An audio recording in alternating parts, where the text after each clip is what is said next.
Well, hello there, Buffy friends, fans, and family.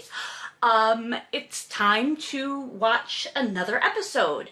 This is season 1, episode 10, Nightmares. And if this video looks a little bit like the video that you just saw, I didn't go 2 days in a row without changing my clothes, although that happens often, but I do try to make an effort to make it seem like I have changed my clothes. However, today is the day that I am recording twice on the same day, and I didn't plan on it, but gosh, it's just so much better than watching the Red Wings get their asses kicked by the New Jersey Devils because they decided to have a great first period and then just fucking give up. Oh, anyway, so where was I? Oh, I'm still wearing my very classy, I took 12 gas station dick pills, and now I'm on my way to Applebee's t-shirt. Yeah,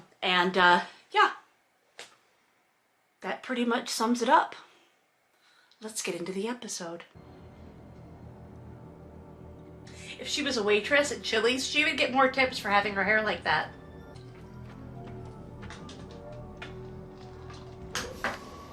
That scared the shit out of me. I dropped my water cap. It's time to get up for school. Huh? Are you all right? Are you all right? I keep getting these letters about them finding dead bodies in the locker room at school. Are you all right? When did they get divorced? Buffy dad stuff. I'm sure I was a really big help, though. With all the slang and everything. It's not your fault. So much.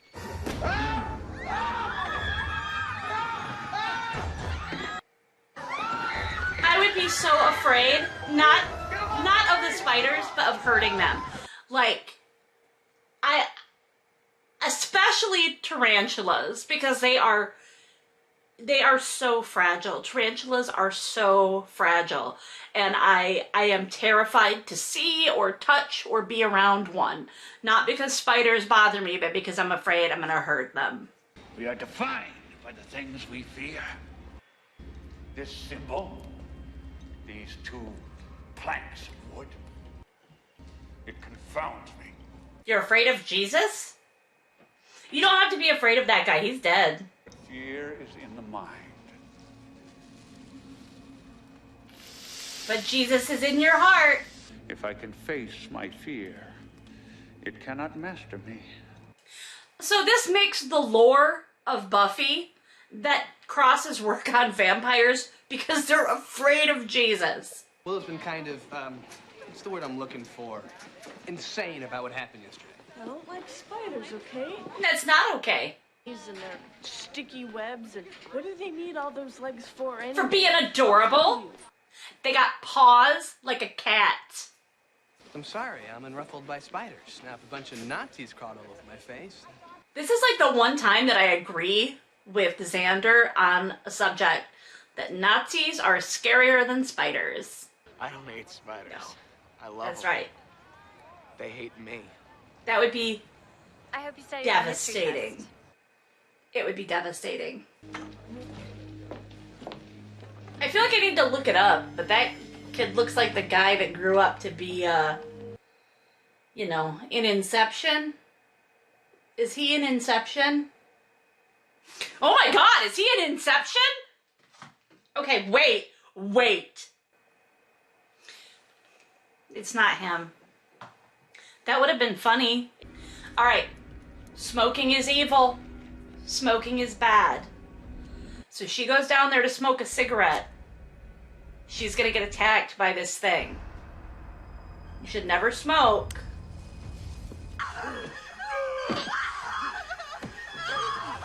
This is very heavy-handed throughout the entire show.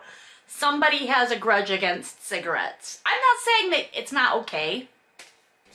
Say hi, dude. Laura's Giles, why are you wearing a scarf? You're in California. Buffy is wearing a sleeveless shirt right now and no jacket, and you are bundled up like you're going to the goddamn Arctic. Lucky 19. It's what he said right before. I just got real confused because we just watched The Frighteners last night, and I was like, oh, so she's like the 19th victim. If he wants to fight, then I'm taking him down. Y'all are like 40. This is about honor. Oh, there's my little baby! Mom, what are you doing here? Ma, how's she your mom? She had you when she was 9 because you are 53. I can't read. What do you mean? You can read like 3 languages. 5, actually. It's just like, this is not the time to brag, Giles. This is not... Oh, I'm sorry. Dad, this is Mr. Giles, the librarian. This is my dad, Hank Summers. Almanzo Wilder, if you are 1,000 years old. If you are 1,000 years old, that is Almanzo Wilder. God, I'm so old. It's okay, because Buffy and I are the same age, so Buffy is also old right now. Was there someone else? No, it was nothing like that. Then what was it? It was you. Here's the thing. Buffy, you need to get yourself a dad who dipped before you were born, and that way you know from birth that it was you. The more you know. I don't really get anything out of these weekends with you. So, what do you say we just don't do them anymore? The thing that breaks my heart is that as the series goes on, that actually happens. Obviously, like, spoiler, if you're here watching this, you've watched Buffy. But, like, the idea that this episode ends on, like, a happy note where her dad is, like, there, and she's like, yeah, but then by season 3, he's just, like, not in her life anymore, and it's really sad.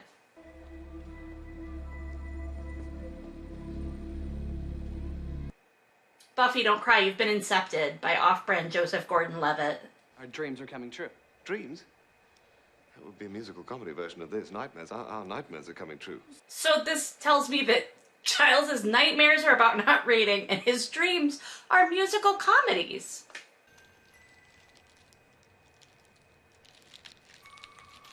This is my lucky day. Just go to the store.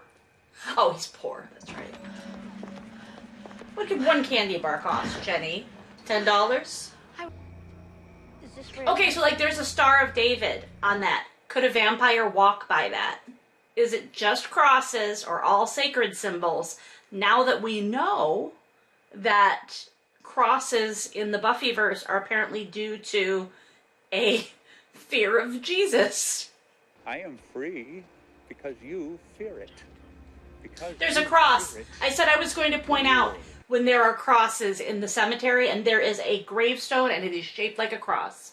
And it's fine. He can be there because he's not afraid of Jesus. It's all the other ones that are afraid of Jesus. How about being buried alive? Foreshadowing! When did they put a cemetery in across the street? And when did they make it night over there? I love that line. That's so funny. Whose nightmare is this? It's mine. That's one of my favorite Giles moments. I failed. There, she's 1981. We now have 3... Giles, be sad somewhere else. We now have 3 different birth date years for Buffy in the first season. Still cute, even as a vampire. Oh, we better hurry. 'Cause I'm getting hungry. That's an awesome line, too. What now? So my solution to this problem is not appropriate for a teen drama. It's very difficult to wake someone up from a coma, but it wouldn't be that difficult in this scenario. Scary. I'll tell you something, though. There are a lot scarier things than you.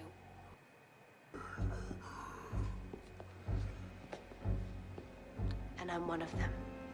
I wonder if a Slayer can be turned into a vampire. It seems like one of the Slayer powers should be like a failsafe, that they can't be turned into a vampire if they're bitten. It feels like it's something that should be built in, but I don't know that they've ever mentioned it, and I didn't read the comics because they were terrible, so... Hey, he's waking up. Okay, I guess you could also save the child from the coma and not be evil like I am. Alright, so as we have learned today, I am a monster. So that is season 1, episode 10. I will never figure out why Billy was at the high school. That there needed to be some connection there between, like, why he, like, was he there because he was drawn to the Slayer? Like his supernatural power. How did that even happen? Not everybody in a coma ends up needing the Slayer's help. So that's a little bit confusing. That was a little bit up in the air. It's a good concept, but you kind of need more. Like, I think it would have made more sense if it was a classmate or someone whose, like, subconscious was going to school, right? Rather than this little boy. And I recognize that the little boy visually needed to be distinct from the other kids, or, you know, at the school or whatever, but that's very easy because then you just hire a teenager and they will look very, very out of place with the 40 to 50-year-olds roaming the halls of Sunnydale High as background actors. Because wow, those leather jacket guys, that was something else. I mean, that looked like a Sha Na Na concert right there. So yeah, there are holes in the plot. There isn't enough explained as to why it happened or how it happened. It's definitely hard. I think it would have been hard to incorporate that how and why with Giles not being able to read. That may have been a misstep, because if Giles had been able to read, if he had been able to look something up, it could have been, you know, delivered. I mean, that's why he's there on the show. He's there to tell the audience, to tell, you know, Buffy, but to tell the audience what the rules of the monster that we're currently engaging are. And him not being able to read didn't hamstring the Scoobies enough that it served the plot, so they could have lost that part and we could have gotten a little bit more world building on how the dream magic or whatever works. So that's why that's not one of my favorite episodes, but it's still a strong episode because it's got strong characterization stuff. It's got some funny lines. I actually can sort of like Xander in this one a little tiny bit. But yeah, not like one of my favorites. So we have 2 more to go in Buffy season 1. So I guess next week we'll be starting season 2. That's pretty exciting. Yeah, so like, comment, subscribe, ring the notification bell, look in the description box because you'll be able to find me on other places, other platforms, including Blue Sky and TikTok. And there will be links in the description box as well to my fantasy romance serial, The Ogre's Fairy Tale Bride, which is posting new episodes every Tuesday and Thursday on Kindle Vella, on Ream, and on my Patreon, where there's also other fun stuff going on. So go visit me on any of those, and I'll catch you on the flip side.